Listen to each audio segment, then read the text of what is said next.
Meus irmãos, a paz do Senhor. Eu sou grato a Deus por esta oportunidade. Eu quero convidá-los para juntos lermos o texto que está no Evangelho que escreveu João. O capítulo é o de número 1. Enquanto você procura, eu quero louvar a Deus pela vida do pastor Anderson. Ele não sabe disso, mas eu admiro o senhor, viu? Eu me lembro uma vigília que teve na sede da Lapa. O senhor vai se recordar, foi o pastor Marcos Romão que ministrou. O senhor deu uma saudação lá. Foi a primeira vez que eu lhe vi falar. Aí eu pensei assim, se não fosse o pastor Marcos Romão pregar hoje, o pregador hoje estava em maus lençóis. Foi uma palavra muito boa, da qual ainda guardo. Que Deus continue te abençoando, te dando graça e fazendo prosperar o seu caminho e abençoando essa linda igreja, a qual eu tenho prazer em poder voltar. Hoje eu vim sozinho, minha esposa, meu filho não puderam vir comigo. Minha esposa começou a trabalhar essa semana em um evento, terminou hoje e foi até altas horas, então ela não pôde vir. Mas eu sei que Deus nos dará mais oportunidades para estarmos juntos e certamente ela virá comigo. Também o pastor falou do canal no YouTube. Esse trimestre, por conta da minha correria, eu não pude preparar o conteúdo aos jovens, aos adolescentes e aos adultos, mas já estou me organizando para o próximo trimestre, e para os jovens haverá uma novidade, pois, assim como eu fiz no primeiro trimestre com os adultos, farei agora em formato de podcast. E meu primeiro convidado, a gente já vai gravar a aula segunda-feira, vocês devem conhecer, é o pastor Uri. Então, próximo trimestre, aí, se vocês puderem, o canal é Pastor Lucas Gomes Oficial. Você vai encontrar lá outro pastor Lucas Gomes, ele também usa óculos, da Assembleia de Deus. A questão é que ele é branco e careca. Então você vai me achar fácil, é só ter paciência, tá bom? Irmãos, os meus livros eu trouxe da minha autoria, Água, ele ainda transforma em vinho, baseado em João capítulo 2, quando Jesus operou seu primeiro milagre. Se você quer ter um direcionamento no seu relacionamento, essa é a leitura. Escrevi em 2017, desde então tem abençoado casais. É um convite ao ambiente do texto, onde Jesus transformou água em vinho. Você vai compreender a participação de Jesus no relacionamento, a oração intercessória, entre outras coisas, e por que o vinho acabou. O segundo livro ele tem por tema mentoria para pregadores, faz parte de um trabalho que eu desenvolvo com os meus alunos, ensinando-os a ler a Bíblia, interpretar, montar os seus próprios sermões. Tudo isso você vai encontrar aqui. Eu desenvolvi 4 métodos de leitura para chegar a esse fim da interpretação. E eu garanto que qualquer pessoa tem condições de interpretar a Bíblia também, e obviamente com a ajuda do Espírito Santo. Cada um dos 2 livros é R$30, os 2 é 50, tem diferentes meios para pagamento aí. Eu tenho certeza que vai dar, caso você queira parcelar, pagar a última antes da volta de Jesus, tá bom? Os que encontraram o texto, digam amém. Amém. João capítulo 1, nós vamos ler o versículo 40, e ele nos diz assim: Era André, irmão de Simão Pedro, um dos 2 que ouviram aquilo de João e o seguido. Este achou primeiro a seu irmão Simão e disse-lhe: Achamos o Messias, que traduzido é o Cristo. E levou-o a Jesus, e olhando Jesus para ele, disse: Tu és Simão, filho de Jonas, tu serás chamado Cefas, que quer dizer Pedro. No dia seguinte, quis Jesus ir a Galiléia, e achou a Filipe, e disse-lhe: Segue-me. E Filipe era de Betsaida, cidade de André e de Pedro. Filipe achou Natanael e disse-lhe: Havemos achado aquele de quem Moisés escreveu na lei e de quem escreveram os profetas, Jesus de Nazaré, filho de José. Disse-lhe Natanael: Pode vir alguma coisa boa de Nazaré? Disse-lhe Filipe: Vem e vê. Irmãos, por favor, se assente, de preferência dando glória a Deus, porque somente Ele é digno de receber adoração nos céus e também na terra. Meus irmãos, nós acabamos de ler um texto que nos fala sobre o momento em que Jesus comissionou os seus primeiros discípulos. é interessante notar como João nos traz alguns detalhes. João nos mostra no capítulo 1, João ministrando, testificando acerca do Cristo, mas não nos mostra o momento do batismo. O que nós, então, dependendo do relato dos demais evangelistas, compreendemos então que o texto que acabamos de ler se dá, obviamente, depois que Jesus sai das águas, depois que o Espírito de Deus pousa sobre os seus ombros, pois é neste momento que Jesus inicia o seu ministério. A Bíblia diz que no momento em que Jesus foi a João Batista, ele então foi interpelado por este: era eu quem deveria ir até você, mas é você que vem a mim? João diz isso não por saber de fato quem ele era, mas por entender o ministério deste homem, entender os mistérios que envolvia o seu nascimento. E por que eu digo que João fala isso sem saber quem ele era? Porque o próprio João, aqui no capítulo 1, onde nós lemos, testifica dizendo assim: eu não sabia quem ele era. Então, quando João diz, eu é quem deveria ir, é porque certamente Maria e Isabel, assim como quando estavam grávidas, se visitaram também e compartilharam as histórias dessas duas crianças.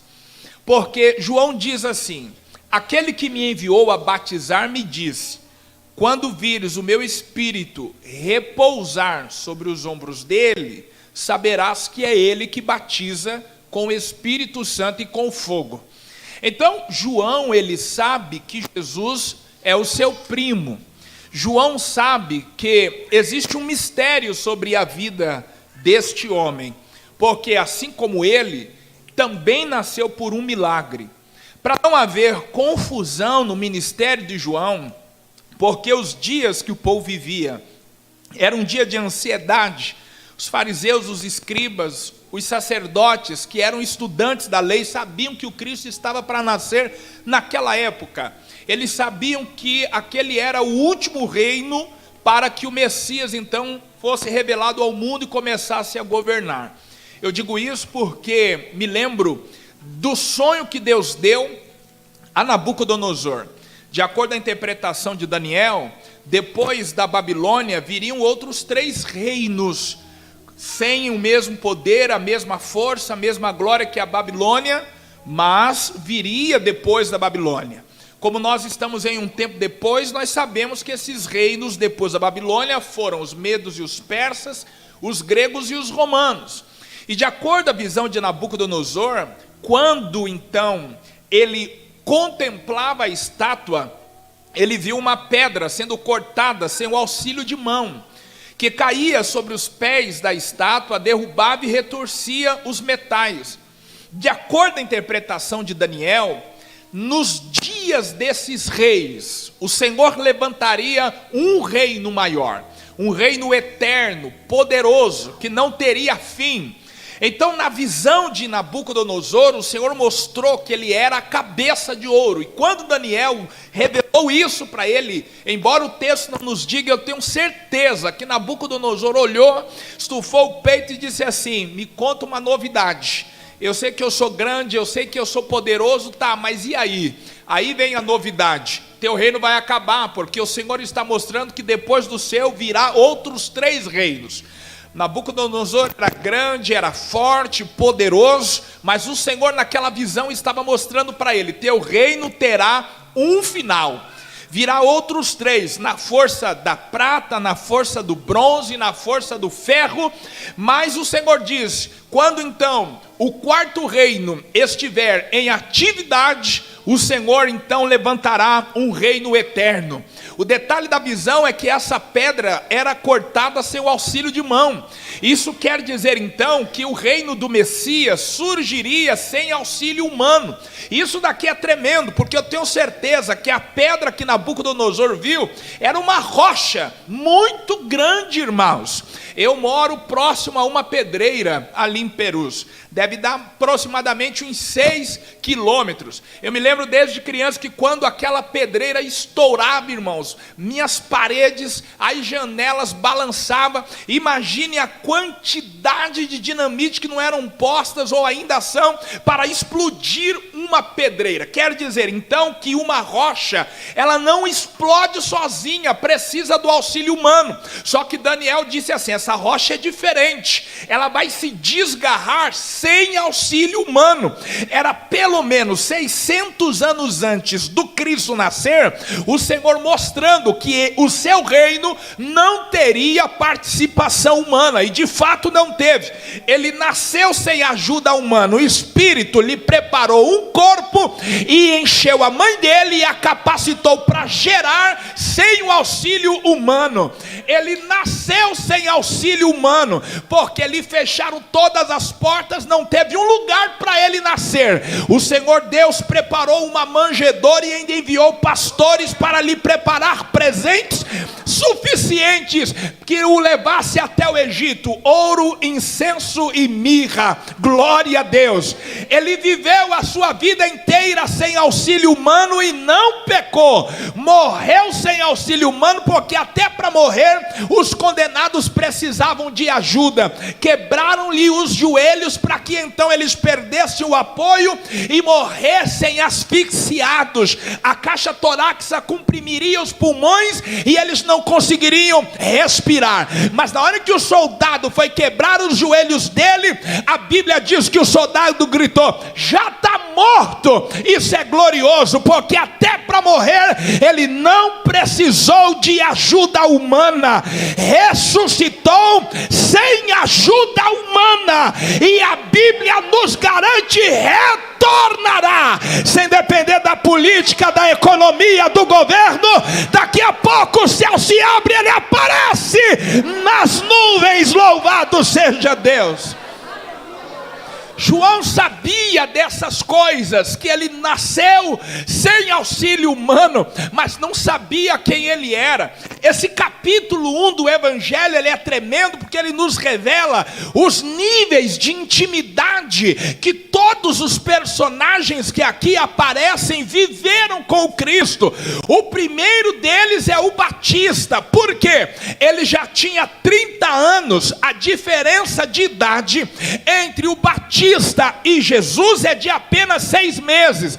Se o ministério do Cristo começou com ele aos 30, João também tem 30. Ou Jesus tem 30 e meio e João tem 31, não sei. Mas eles estão ali na casa dos 30. Olha só, João viveu 30 anos para saber de fato quem ele era. Eram primos, é verdade, talvez até vizinhos, sabiam que as suas vidas envolviam algo misterioso, mas levou 30 anos para saber de verdade quem ele era. Eu não sei há quanto tempo você está aqui, mas uma coisa eu sei: tem mais de Deus para você conhecer, tem mais de Deus para ser revelado para você. Tem gente na igreja há 1 ano e já sabe quem ele é. Tem gente na igreja há 10 anos e ainda não teve experiência. João levou 30, mas o dia dele chegou. Hoje o teu dia também chegou. Tem revelação de Deus aqui para você. Quem é que pode dar um glória por isso? Aleluia! Mas foi especial, irmão. Eu queria estar lá, não era só Mara Lima não, eu queria estar lá também. Ela canta dizendo assim: mas a cena mais bonita foi a de João Batista, quando foi Jesus batizar. Imagina, irmão, o céu abrindo. Imagina uma pomba descendo. Quando João olha aquilo, ninguém está entendendo. Para todo mundo é uma pomba, mas João já sabe o que é, porque aquele que o levou para o ministério lhe deu uma senha. João prega 6 meses, e é 6 meses que os paralíticos chegam para para ouvir o culto e voltam paralíticos. É 6 meses que cego vem assistir o culto e volta cego. Não teve um milagre no ministério de João. E talvez ele poderia questionar dizendo: será que Deus me chamou mesmo? Eu estou aqui pregando e paralítico não anda, cego não vê, surdo não ouve, mudo não fala. Mas irmão, quando o céu abriu, veio a chancela do céu para o ministério dele, porque Jesus dizia assim: você vai ver o céu aberto e o meu Espírito descendo, e a revelação que você terá é esse que batiza com o Espírito Santo e com fogo. Todos os profetas do Antigo Testamento desejaram ver. João está vendo o céu aberto, o Espírito de Deus descendo, pousando sobre o ombro de Jesus. Enquanto alguém acha que é só uma pomba, João tem a certeza: é o Espírito de Deus que está aqui. Que culto completo! O Filho na frente de João, o Espírito na frente de João e o Pai gritando do céu. Ah, meu irmão, se Atos 2 já tivesse acontecido, pode ter certeza, ia ter crente na beira do Jordão, sapateando, rodando, falando em línguas, porque essa presença ainda é forte. Essa presença ainda é forte. Oh, glória! A mensagem de João mudou a partir daí, irmãos. Quem tem uma revelação como essa do Cristo, a mensagem muda, porque agora não é mais um relacionamento teórico, agora é um relacionamento experimental, irmãos. Quando João vê, a mensagem de João muda, porque o texto nos diz, acompanhe comigo por favor, capítulo 1, versículo 29, olha o que o texto nos diz: no dia seguinte, João viu a Jesus que vinha para ele. Esse dia seguinte é após o batismo. A mensagem está diferente. Quando Jesus aparece, João olha para eles assim: eis o Cordeiro de Deus. A mensagem não é mais vai vir, a mensagem é já está entre nós. João diz assim: eis o Cordeiro de Deus que tira o pecado do mundo. Se teve alguém que talvez desde o seu nascimento já teve uma clareza acerca do seu ministério, foi João. Porque eu disse a vocês que nos dias de João e Jesus havia uma expectativa para o nascimento do Messias. Os fariseus, eles sabiam fazer conta. Passou Babilônia, passou Medos e Persas, passaram gregos, estamos vivendo o Império Romano. Então daqui a pouco o Messias aparece. Aí de repente, irmãos, Zacarias, ao entregar o incenso diante do altar, o anjo aparece para ele e diz assim: ó, sua mulher vai ter um filho. Imagine o diálogo mais ou menos assim: olha, antes que você pense que é o Cristo, já deixa eu te adiantar, ele não é o Cristo, mas ele virá para preparar o caminho do Cristo. Então o anjo já revela para o Zacarias quem seria o João Batista. Olha, teu filho vai ser importante, mas só que ele vai abrir o caminho, o Messias vai vir depois dele.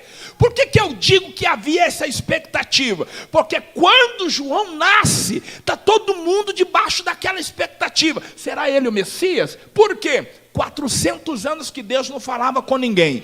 É para o pai dele que Deus dá uma visão de anjos. O pai dele está mudo até agora. A mãe dele era estéril, em avançada idade. Esse menino só pode ser o Messias. Aí está todo mundo perguntando: é o Messias? É o Messias? Mas o coração do pai já está vacinado: não é o Messias. Ele vai preparar o caminho do Messias. Então imagina que o João cresce já debaixo dessa clareza: ó, você tem um grande ministério, mas você não é o Messias. Aí ele está pregando no deserto e as pessoas começam a acompanhar e a chegar. Qual é a pergunta que fazem para João? És tu o Messias? E aí ele está tão seguro naquilo que Deus o chamou para fazer, que ele vai lá e diz assim: não, eu não sou o Messias. Eu também não sou nenhum dos profetas. Eu sou a voz daquele que clama no deserto. Aleluia. Aí ele diz assim: ó, eu vim batizar com água, mas depois de mim vem um que é mais poderoso do que eu. Ele vos batizará com Espírito Santo e com fogo. Por causa dessa clareza, por causa da mensagem, João começou a ser seguido por discípulos. Qual era a proposta do ministério de João? Preparar uma igreja, preparar um povo, para quando o Messias então chegasse, já estivesse tudo organizado. É como um rei enviava os seus batedores na frente, esses iam aplanando o caminho, arrumando a estrada e avisando o povo: aí vem o rei, aí vem o rei, aí vem o rei. E o povo ia se achegando para a beira do caminho, para quando o rei viesse, já tivesse público. Essa era a responsabilidade de João.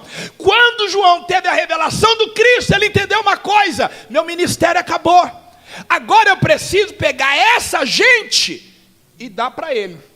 Aí aqui no versículo 29, João agora prega. E qual é a expectativa? O povo vai me deixar para seguir ele. A proposta era essa. Aí João vai lá e diz assim, ó: eis o Cordeiro de Deus, que tira o pecado do mundo. Quando João termina a mensagem, cadê o povo? Está lá do lado dele, mano. Ninguém, pastor Anderson, entendeu a mensagem. Como pode uma mensagem forte dessa? Não é qualquer homem, é o Cordeiro de Deus. Continuaram lá.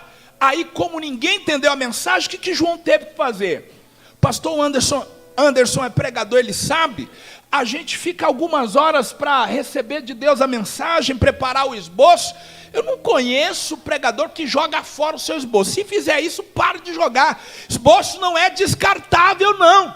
Eu provo para você. Versículo 35, João faz uso do mesmo esboço. No dia seguinte, João estava outra vez ali, na companhia de 2 dos seus discípulos, e vendo passar Jesus, disse: eis aqui o Cordeiro de Deus. A mesma mensagem. Por quê? Não compreenderam. O que quer João? Que eles entendam quem é Jesus, que eles compreendam quem é o Cristo. E a compreensão não se daria assim: tá bom, eu já entendi que ele é Jesus. Não, a compreensão se daria assim: João, valeu, você me ajudou até hoje, você me discipulou até hoje, mas a partir de hoje eu vou seguir Jesus. Pronto. O João cumprir o seu ministério era ver as pessoas irem até Jesus. Mas a Bíblia diz assim, irmãos, que neste momento 2 dos discípulos que estavam com João compreendem a mensagem e deixam João para seguir Jesus. Pronto, ele já começou a cumprir o seu ministério. 2 entenderam a mensagem e começaram a seguir Jesus. Um desses 2 se chamava André. André está tão empolgado, porque agora ele entendeu quem é Jesus, que ele vai ao seu irmão Simão e diz assim: achamos o Cristo, achamos o Messias. Aqui eu entendo, irmão, que quem compreende a pessoa de Jesus não consegue guardá-la para si. Aleluia. Crente precisa compartilhar essa mensagem. Você não pode ser vencido pela timidez. No teu trabalho tem gente morrendo precisando dessa mensagem. Na tua escola, na faculdade tem gente morrendo precisando dessa mensagem. Na tua casa tem alguém morrendo precisando dessa mensagem. E qual é a mensagem? Encontrei Jesus, ele mudou a minha vida, me libertou, e ele pode fazer o mesmo com você. Aleluia. Para vocês verem que quem encontra essa mensagem se empolga tanto, que a Bíblia diz assim, ó: a samaritana que foi buscar água deixou até o cântaro e saiu correndo gritando: achei um homem, achei um homem. E o mais curioso desse texto é que Jesus disse assim: você já está no cesto e nem o cesto é seu. Aí ela sai gritando, olha a mensagem da mulher: achei um homem. Imagina o que os outros poderiam dizer: vixe, é o 7º, mais um. Só que ela diz: não, achei um homem que falou toda a minha vida. Porventura não seria esse o Cristo? A cidade parou para ouvir a mensagem da mulher. Se você compartilhar Jesus, o mundo vai parar para te escutar, porque essa mensagem ainda é viva e eficaz. O que eu quero que você compreenda é o nível da intimidade que essas pessoas estão vivendo com Jesus, e João, o evangelista, aqui nos revela. Por quê? Mesmo que André agora tenha compreendido, junto com seu companheiro de ministério, na primeira vez eles não entenderam. Isso quer dizer então que na segunda vez eles tiveram uma atitude. O texto nos diz no versículo 37, e os dois discípulos ouviram-no dizer. Quer dizer que a primeira vez eles não ouviram? Eles ouviram só na segunda? Não, o texto não está querendo sugerir ouvir, mas o texto está sugerindo entender. Irmãos, João não desistiu. Pregou a primeira, não entendeu, a gente prega a segunda. Não entendeu na segunda, a gente prega a terceira. Tem gente desistindo da família só porque está orando e pregando há muito tempo e ninguém entendeu. Continua, daqui a pouco alguém vai entender. Daqui a pouco vai entrar por essas portas com você. Daqui a pouco vai sentar em um desses departamentos. Daqui a pouco vai ser batizado com o Espírito Santo. Daqui a pouco a tua casa será visitada.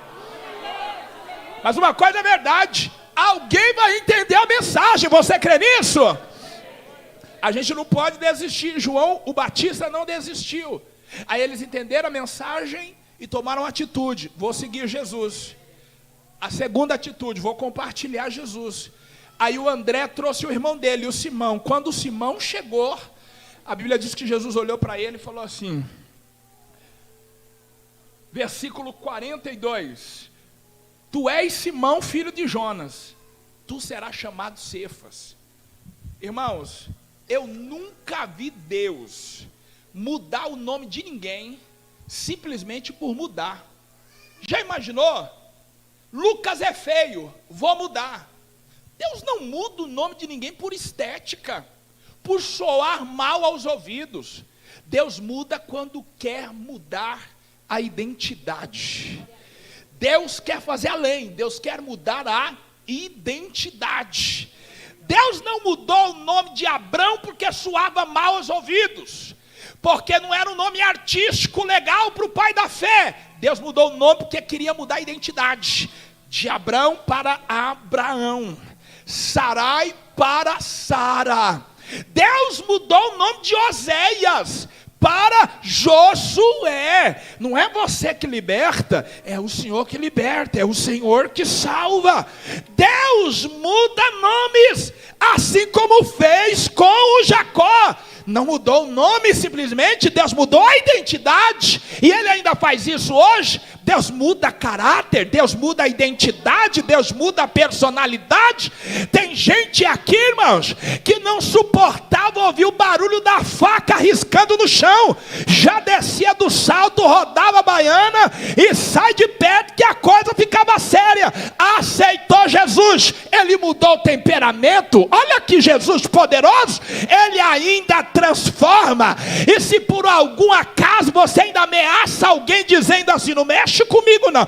Tem crente que fica ameaçando as pessoas. Você não sabe quem eu era, você não sabe o sangue que corre nessa veia. Se na tua veia ainda corre o sangue de pernambucana, de cearense, eu te convido hoje a trocar pelo sangue de Jesus.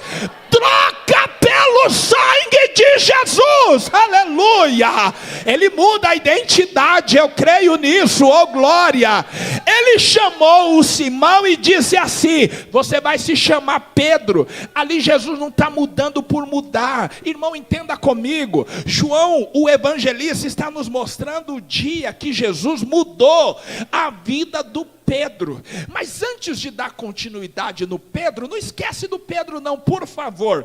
A Bíblia diz assim que enquanto Jesus ia para Galileia, ele encontrou um homem chamado Filipe, e ele disse assim, vem comigo. Outro nível na intimidade.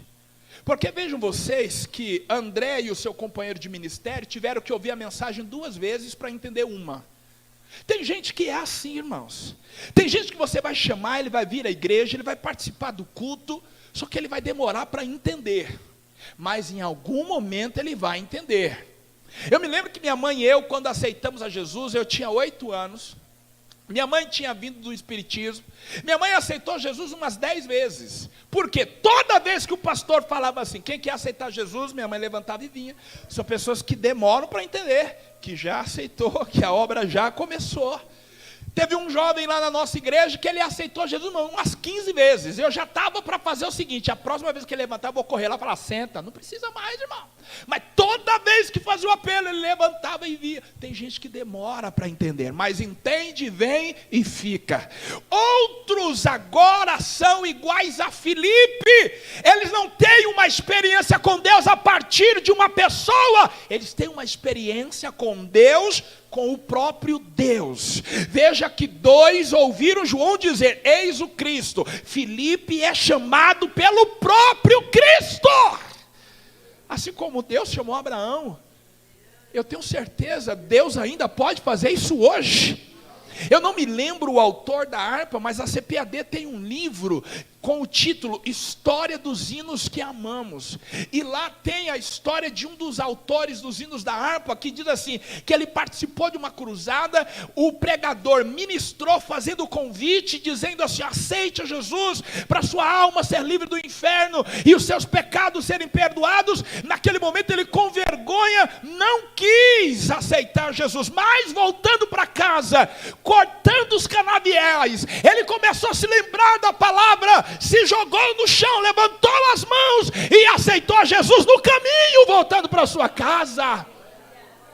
Eu conheço um amigo, pregador do evangelho, estava preso numa cadeia, quando em um dia de visita, drogado, uma mulher foi fazer uma visita lá, deixou com ele um panfleto e falou assim, jovem, no estado que você está, você não terá condições de entender a mensagem, mas guarda esse panfleto, quando você estiver bem, Deus falará com você. O Carlos Henrique pegou, amassou, colocou dentro do bolso, entrou para o banheiro, e lá no banheiro, cheio de droga ruim, ele se lembrou do panfleto, pegou o panfleto, começou a ler. Ele disse que quando ele chegou na última frase, o efeito da droga havia passado, ele estava sóbrio, ele se jogou no chão e disse, isso é verdade, que o Senhor ama a minha vida, me salva aqui dentro. Saiu de lá, pregador do evangelho, Jesus lhe deu uma família, para a glória de Deus. São experiências que o próprio Deus vai ter com a pessoa.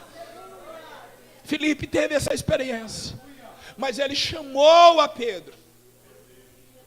Ou melhor, Filipe teve essa experiência, e a Bíblia diz que ele correu a Natanael. E quando ele corre a Natanael, olha a mensagem de Filipe. Encontramos aquele a quem Moisés escreveu na lei, e de quem escreveram os profetas, Jesus de Nazaré, filho de José. Isso aqui é tremendo, porque o Filipe se importa em embasar a sua mensagem para o Natanael. Eu não vou dizer simplesmente que eu encontrei, mas eu vou falar para ele que eu encontrei aquele a quem Moisés falou. Ele evocou uma autoridade. Quando eu comecei a estudar, eu me decepcionei, por quê? Eu queria viver aquilo que as pessoas falavam do TCC. Eu via pessoas passando mal, eu via pessoas perdendo cabelo, eu via gente desesperada, falei assim, eu preciso sentir isso, eu preciso passar por isso. Aí quando eu estava perto de fazer o TCC, alguém falou assim para mim, o professor, meu orientador falou assim, ó, ninguém quer saber o que você está pensando, ninguém quer saber o que você tem para falar. Eu falei, mas como assim? Então como que eu vou escrever? Não, você vai ter que escrever assim, ó.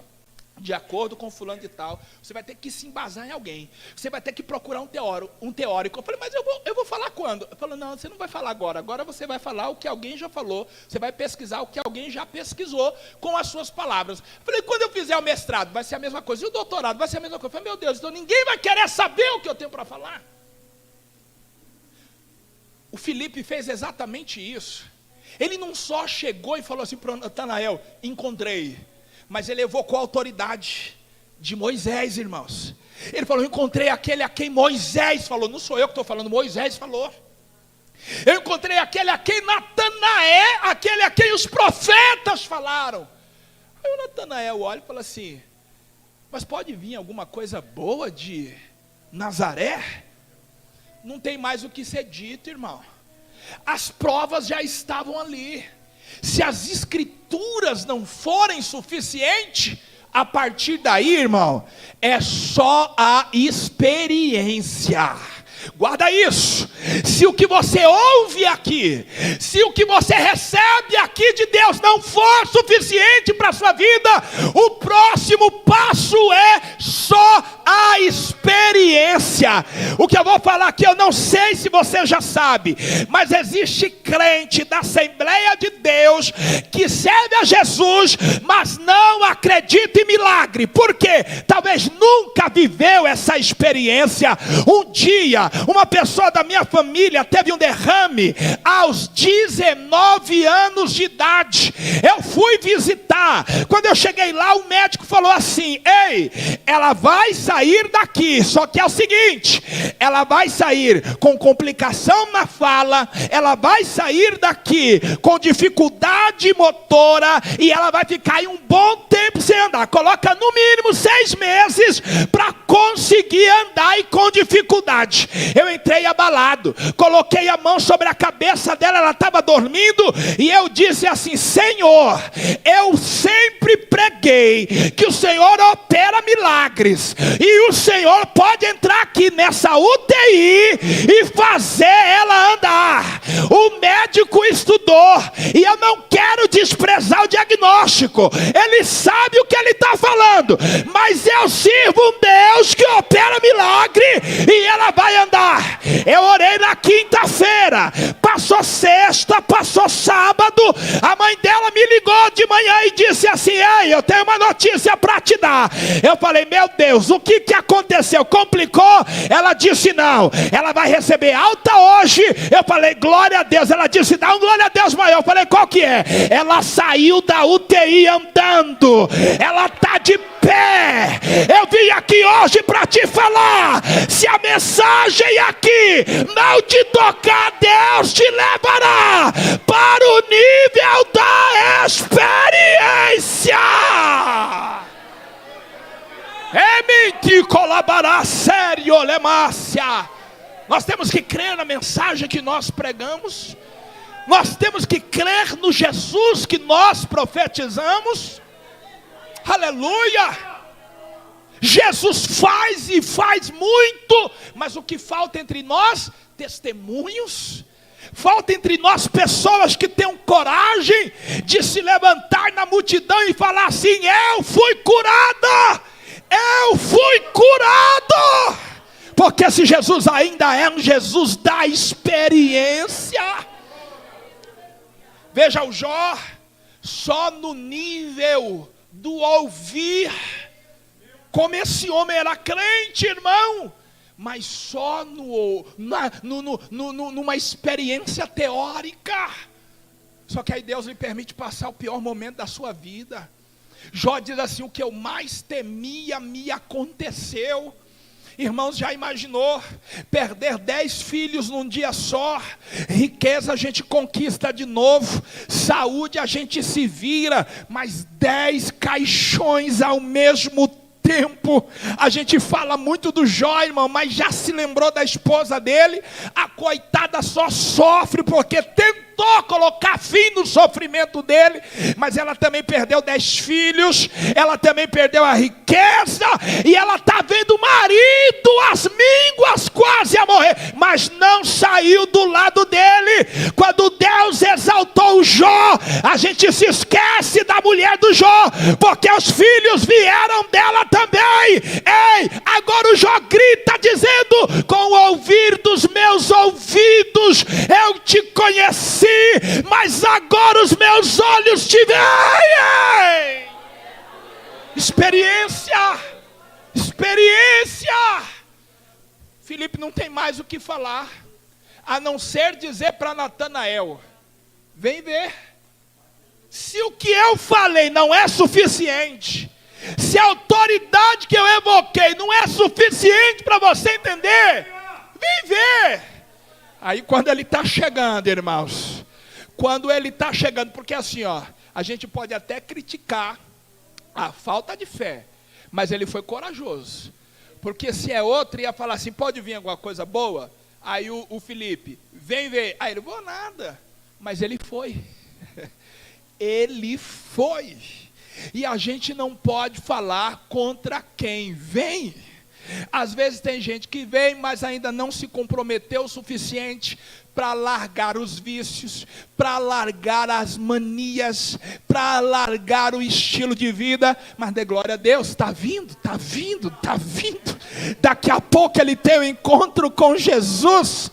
Meu padrasto era alcoólatra e fumava, aí aceitou Jesus, ficou 5 anos dentro da igreja fumando escondido, acordava de madrugada para fumar 2 vezes, minha mãe e eu, só aqui ó, filmando ele, pegava ele, todo dia de madrugada, ele levantava para fumar e achava que ninguém sabia. 5 anos depois, está o pastor na igreja dizendo assim, irmãos, semana que vem é o batismo, temos mais pessoas para batizar. Ele foi o primeiro a levantar a mão. Eu tinha 16 anos, eu olhei e falei assim, mas ele fuma, ele não pode batizar. Aí me deu vontade de ir lá e contar para o pastor, para ele não batizar, porque ele fumava. Aí eu falei, não, vou dar uma segurada, eu vou pegar ele em casa. Aí o culto acabou, chegamos em casa, eu falei assim, ô Bira, vem aqui, você vai batizar semana que vem? Ele falou, eu vou batizar. Aí eu falei assim, mas você fuma ainda, como é que você vai batizar? Aí ele falou assim, mas eu parei. Eu falei, parou nada? Aí ele falou, mas quem é que disse que eu fumo? Aí eu falei, eu vejo você todas as noites, levanta pelo menos 2 vezes para fumar. Aí ele disse assim, eu parei. Eu falei, você parou quando? Ele falou assim, na madrugada passada. E aí, irmãos? É ou não é importante vir? Deixa vir. Deixa vir, ainda que não entenda quem ele é, deixa ele vir, deixa se aproximar. Eu não posso tirar daqui só porque ainda não entendeu, deixa vir. Daqui a pouco ele tem um encontro real com Jesus e muda de vida. Quando Natanael está se achegando, Jesus olha para ele e diz assim, eis aqui um verdadeiro israelita em quem não há dolo. Natanael olha para ele assim, me conhece de onde? Como é que você testifica de mim assim? É a primeira vez que eu estou te vendo, me conhece da onde? Jesus olha para ele e diz assim, antes que Filipe te chamasse, eu te vi debaixo da figueira. Irmão, aqui não é uma figueira qualquer, porque a Bíblia nos diz no livro do profeta Malaquias, que o povo habitaria seguro debaixo da sua figueira e da sua videira, sinônimo de paz era estar debaixo de uma figueira, era um lar abençoado, era um lar visitado por Deus. Aqui é o Senhor dizendo assim, eu te vi ainda na sua casa, eu ainda te vi no conforto do seu lar. Você acha que eu te conheço agora? Eu te conheço há muito tempo. Deus não te conheceu o dia que você entrou aqui a primeira vez, Ele te conhece antes que você fosse formado no ventre da tua mãe. Ele já sabia quem você era. A onisciência de Deus é algo extraordinário.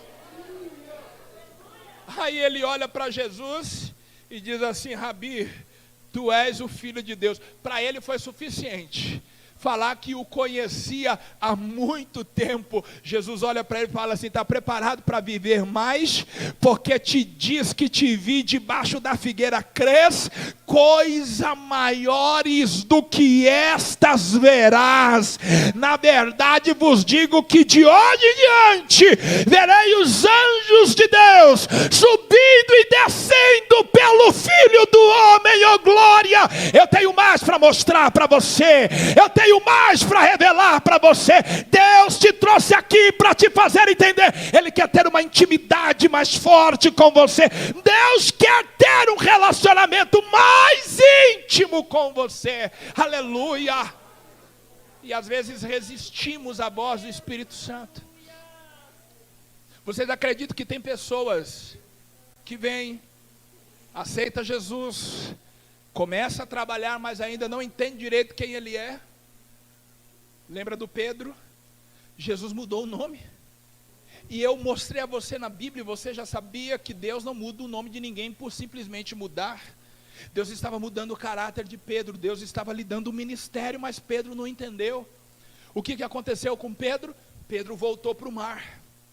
E aí Lucas nos ajuda na narrativa. Capítulo 5, você já leu sobre a pesca maravilhosa? Se você ler somente o capítulo 5 de Lucas, o entendimento que você terá é que aquele foi o primeiro contato de Jesus com Pedro. Mas não, João, o evangelista, já está nos revelando no livro que Jesus se encontrou com Pedro muito antes. Lhe mudou o nome. E para onde Pedro foi? Para o mar pescar. Mateus e Marcos diz que Jesus viu dois irmãos, André e Pedro, lançando as redes ao mar.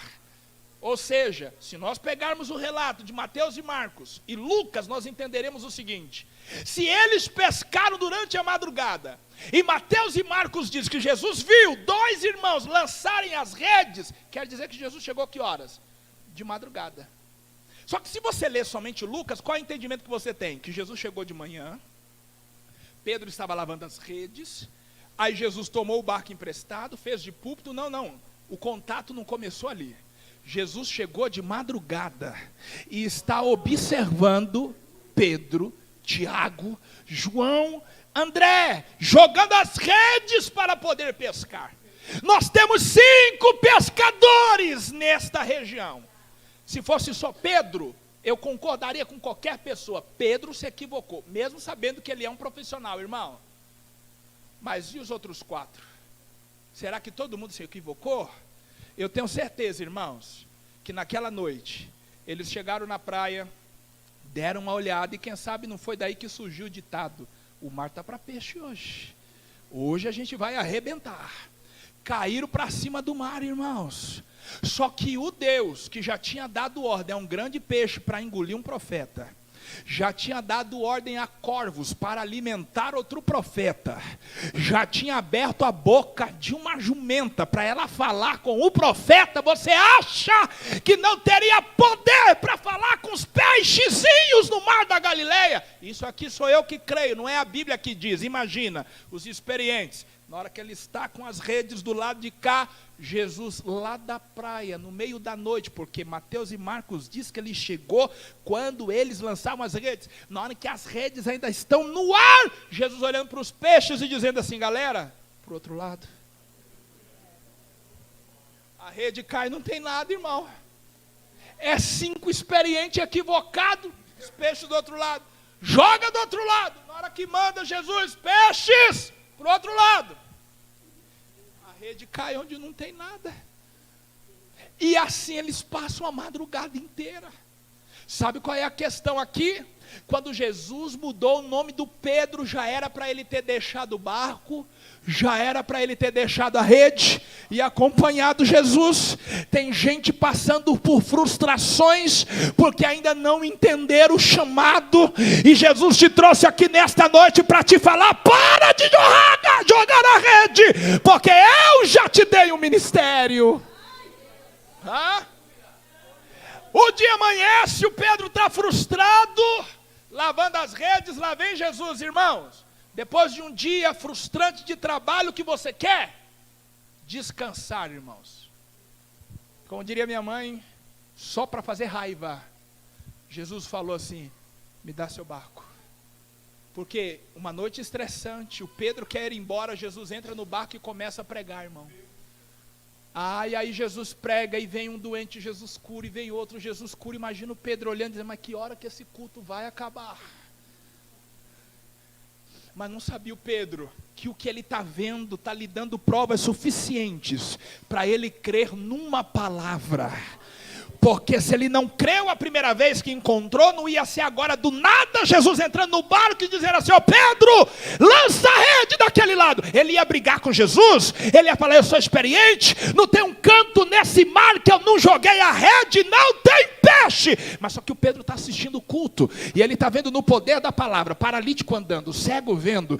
Pedro está vendo que a palavra daquele homem é diferente, que aquele não é um homem comum. O que mudou o nome dele, está mudando o nome daquelas pessoas. Jesus termina o culto e diz: vamos a mar alto. Quando Pedro vai, o Senhor olha para ele e diz: lança a rede desse lado.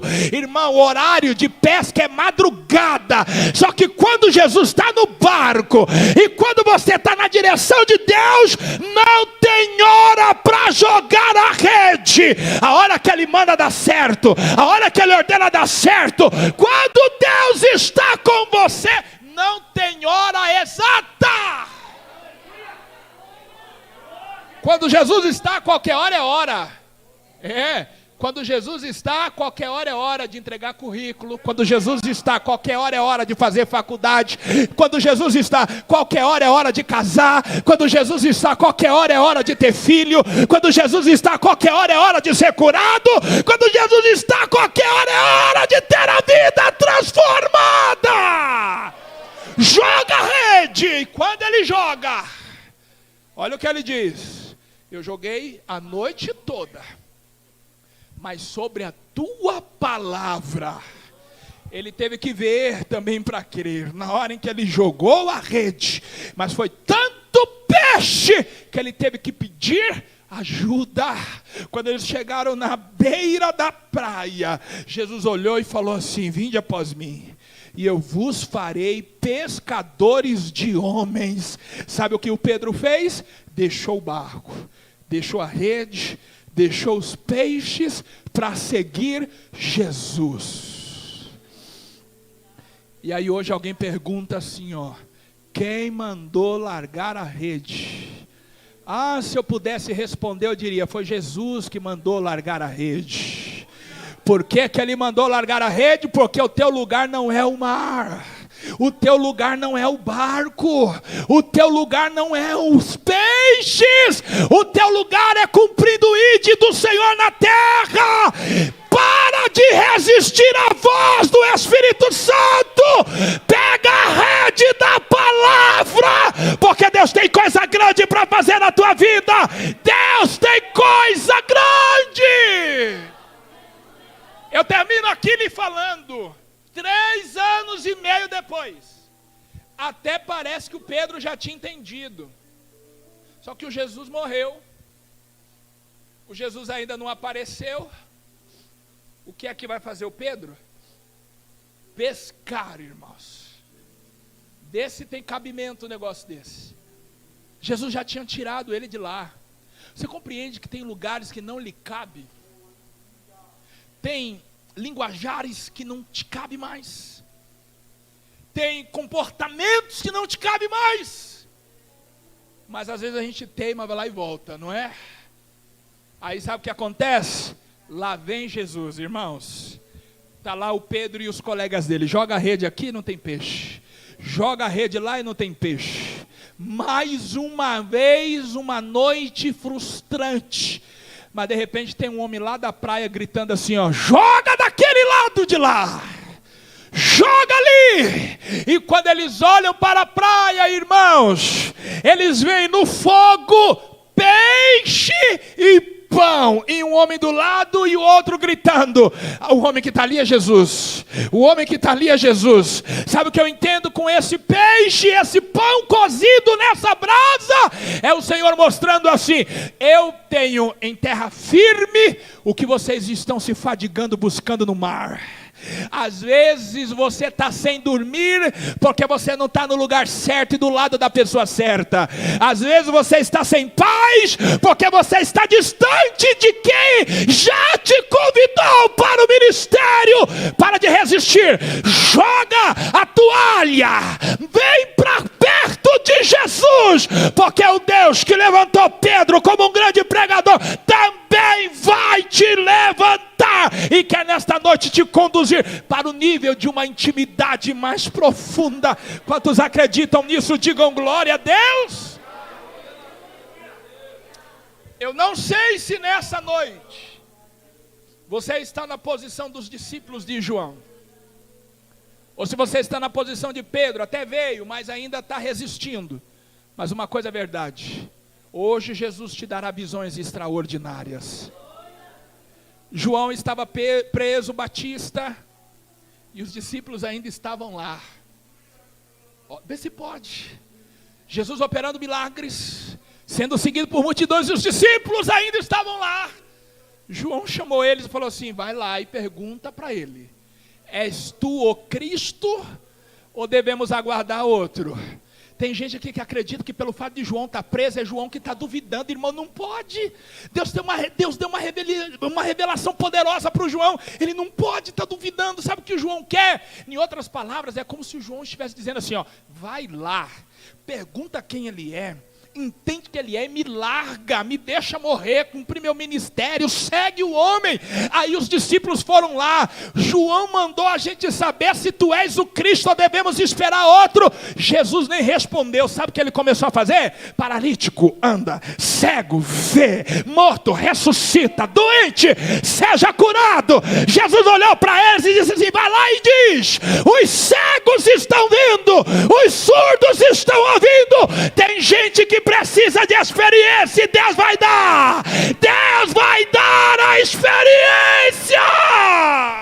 Deus abençoe.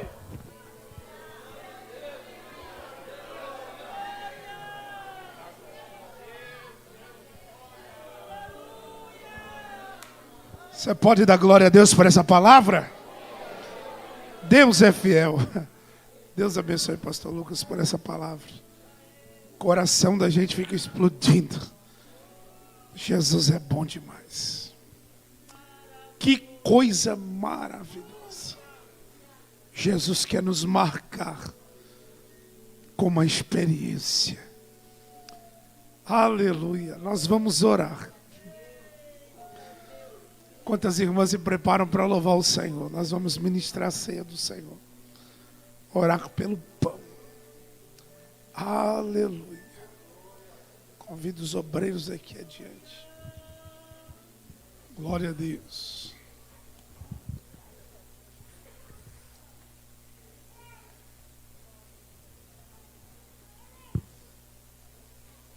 Aleluia. Glória a Deus. Está aceitando Jesus. Maravilha. Casal aqui. Jesus é bom. Aleluia. Que bênção. Que bênção. Qual o nome do senhor, querido? Senhor João? A senhora? Qual o nome da senhora? Ah, é? Hoje o senhor entendeu quem é Jesus.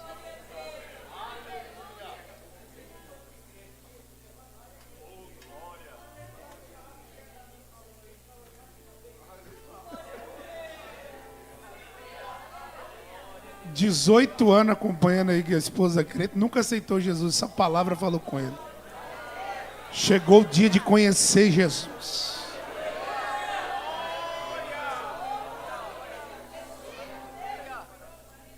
Você pode dar glória a Deus por isso?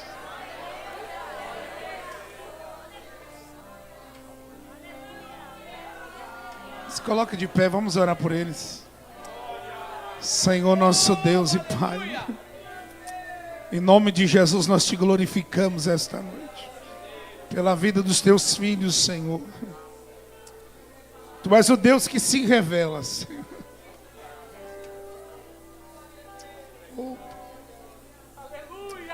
Perdoa, Senhor, resgata, restaura, escreve o nome no livro da vida. Tu és um Deus perdoador, um Deus que nos abraça. Senhor, se revela de forma especial a cada dia, Senhor, sobre as suas vidas. Abençoa sua casa, sua família de uma forma especial. Em nome de Jesus. Amém. Deus abençoe o seu João. O pessoal vai ajudar o senhor aí. Tome seu assento rapidinho, queridos.